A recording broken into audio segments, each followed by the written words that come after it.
उत्तर प्रदेश के अंदर 2 जगहों पर उपचुनाव हैं, लेकिन रामपुर की उपचुनाव जो जहां होने वाला है स्वार टांडा सीट पर, वहां एनडीए ने पूरी ताकत झोंकी है। भारतीय जनता पार्टी के कई मंत्री और कई विधायक मंच पर थे, तो वहीं अपने दल के भी कई विधायक और उनके राष्ट्रीय अध्यक्ष मंच पर थी। अनुप्रिया ने ये एक बात साफ तौर पर मन से कही कि उनका प्रत्याशी 13 तारीख को जीत जाएगा। तो वहीं जो भाजपा के नेता थे, उन्होंने भी पूरी ताकत के साथ उस जनसभा में अपना प्रदर्शन किया है। बाकायदा देखने की बात यह है कि वहाँ पर भाजपा के जो मंच बना था, उस पर भाजपा के और अपना दल के प्रत्याशी खूब सारी संख्या में थे, भारी संख्या में मौजूद थे। और एक बात और देखने को मिली कि वहाँ पर मंच पर कार्यकर्ताओं में होड़ लगी थी, जो भाजपा के प्रदेश अध्यक्ष उनका और अनुप्रिया पटेल का स्वागत करने को लेकर भारत और नए भारत का नया उत्तर प्रदेश बनाने के लिए कार्य किया, वो भी किसी बिना भेदभाव के अनुसूचित समाज। इसके लिए मैं धन्यवाद करता हूँ, क्योंकि मैं भी जाटव समाज से आता हूँ और जब रामपुर में कोई भी चुनाव होता है, मेरी भी यहाँ पर उपस्थिति होती है, अपने भाई बहनों से मिलने का अवसर मिलता है। मोदी जी का चुनाव हो, आप सभी ने एक एक वोट दे करके यहाँ से भारतीय जनता पार्टी के प्रत्याशियों को जिता। आज के हमारे मुख्य अतिथि भूपेंद्र सिंह जी JPS राठौर जी का बुके देकर स्वागत करें। और हमारे जिले के जिलाध्यक्ष आदरणीय श्री अभय गुप्ता जी हमारे बीच में है। मैं कहूँ, मेरा आग्रह है सभी अपने स्थान ग्रहण कर लेंगे।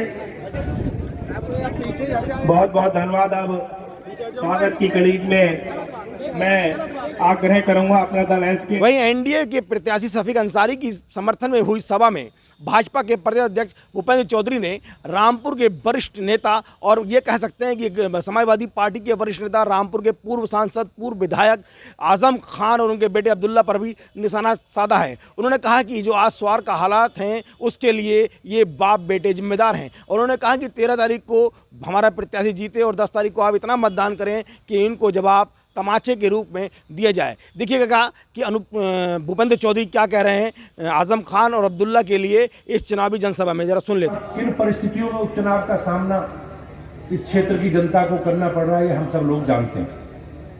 एक नेता की हठधर्मिता के कारण, उसकी जिद के कारण हम लोग दोबारा चुनाव में जा रहे हैं। अपना दल इसके प्रत्याशी के पक्ष में 100% मतदान का संकल्प दोहराना। हम लोग अगर ये काम कर पाए तो इस प्रदेश में, इस जिले में जिन लोगों ने अपनी जिद के कारण जिले को नुकसान पहुंचाने का काम किया, अपनी हठधर्मिता के कारण जिले को नुकसान पहुंचाने का काम किया, अपनी अराजक सोच के कारण जिले के विकास की गति को बाधित करने का काम किया, उन लोगों के मुंह पर निश्चित रूप से एक बड़ा तमाचा हम लोग देने का काम करेंगे। जो भाजपा के प्रदेश अध्यक्ष हैं भूपेंद्र चौधरी, वो क्या कह रहे थे, वहीं देखते हैं कि जो अपना दल की जो राष्ट्रीय अध्यक्ष हैं अनुप्रिया पटेल, वो क्या कह रही हैं। उन्होंने कहा कि जो बारिश का मौसम है, उन्होंने कैसे जोड़ दिया, इसको रंग दे दिया कि ये बारिश इसलिए हो रही है कि स्वार टांडा से यहाँ से अपना दल जीतने वाला है। जी आप सही सुन रहे हैं कि अपना दल जीतने वाला है, ये कह करके अनुप्रिया पटेल ने कहा है। देखिए अनुप्रिया पटेल क्या कह रही है, सुन लेते हैं। मैं जानती हूँ आप सब बड़ी देर से यहाँ पर बैठे हुए हैं, लेकिन साथ ही साथ मुझे ये देखकर दिली खुशी हो रही है कि कई घंटों से लगातार यहाँ बैठने के बाद भी आपके उत्साह और जोश में कोई कमी नहीं आई है। साथियों, आजकल टीवी पर एक न्यूज चल रही है,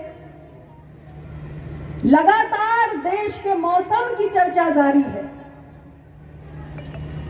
कि भाई मई का महीना है, गर्मी तो प्रचंड हो जानी चाहिए, लेकिन न जाने क्यों इस बार हमारे मौसम वैज्ञानिक भी चकित हैं कि लगातार बारिश हो रही है और हम सभी को ठंडी सुकून की हवा इस मई के महीने में नसीब हो रही है। मैं सोच रही थी आखिर कारण क्या है। असल में कारण तो स्वार में छिपा हुआ है।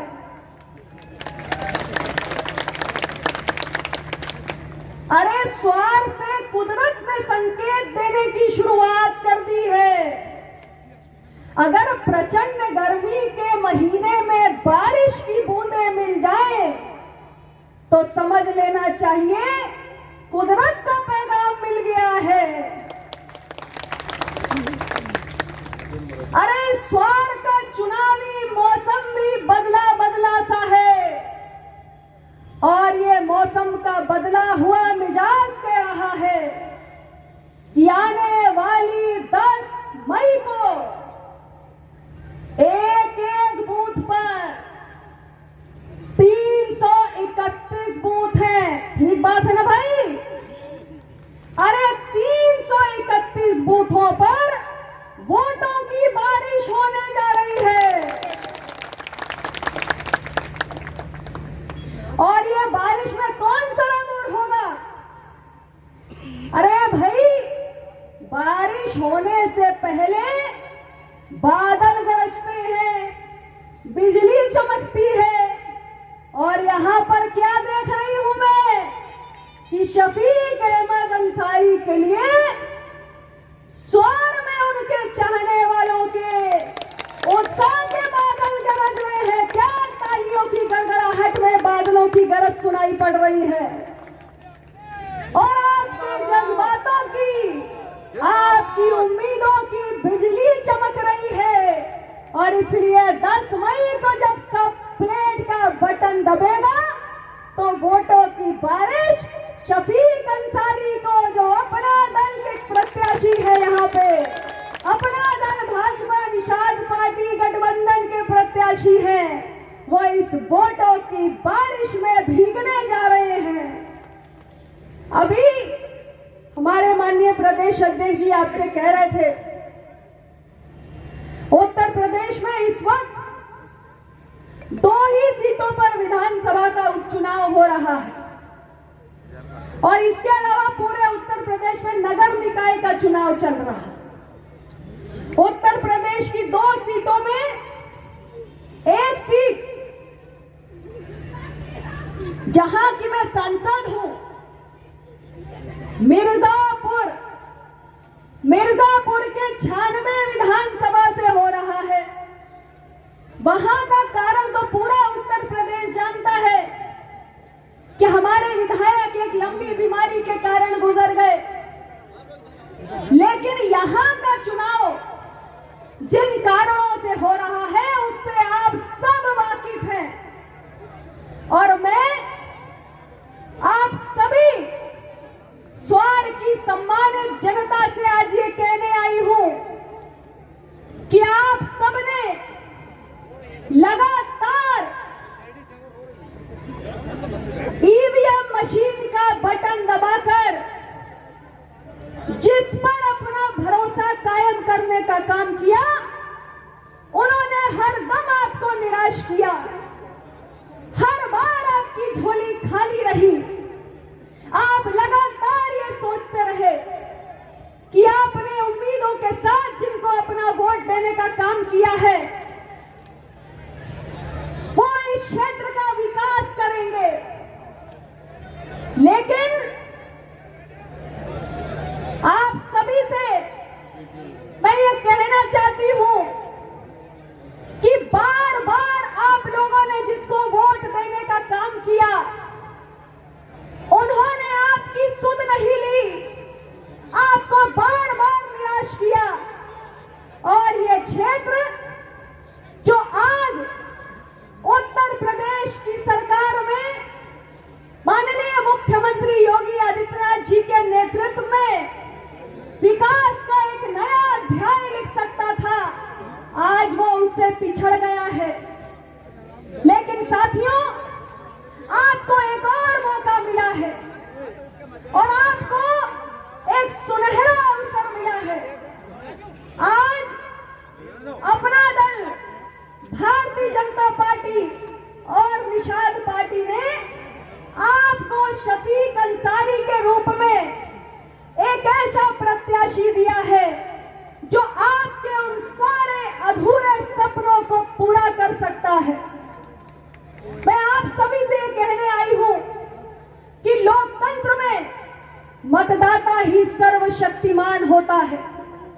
और वो तमाम लोग जिनको आपने बार बार अपना वोट देकर गद्दी पर बैठाने का काम किया, जिनको आपने बार बार अपना वोट देकर उत्तर प्रदेश की विधानसभा में चुनकर भेजने का काम किया, उन लोगों ने आपके इस क्षेत्र के विकास के बारे में कभी कुछ नहीं किया।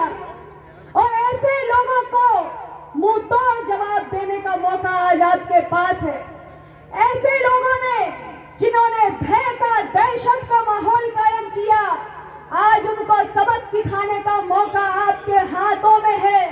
और आपको ये साबित करना होगा कि अगर भारत के लोकतंत्र में और भारत के संविधान के तहत कोई सर्वशक्तिमान है तो केवल और केवल क्षेत्र का मतदाता है। और ये देश के संविधान ने आपके हाथों में एक वोट देने की जो ताकत दी है, इसको कम मत आंकिए, यह आपकी तकदीर बदल के रख सकती है।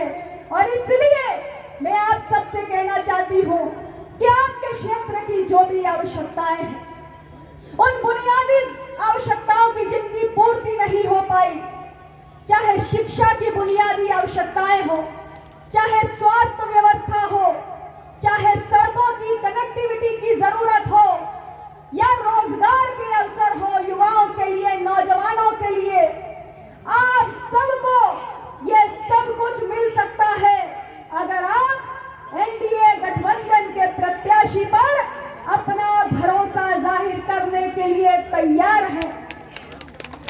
साथियों, सड़क, शिक्षा, स्वास्थ्य, रोजगार, ये सब कुछ केवल आक्रामक और भावनात्मक भाषण देने से नहीं मिलता है।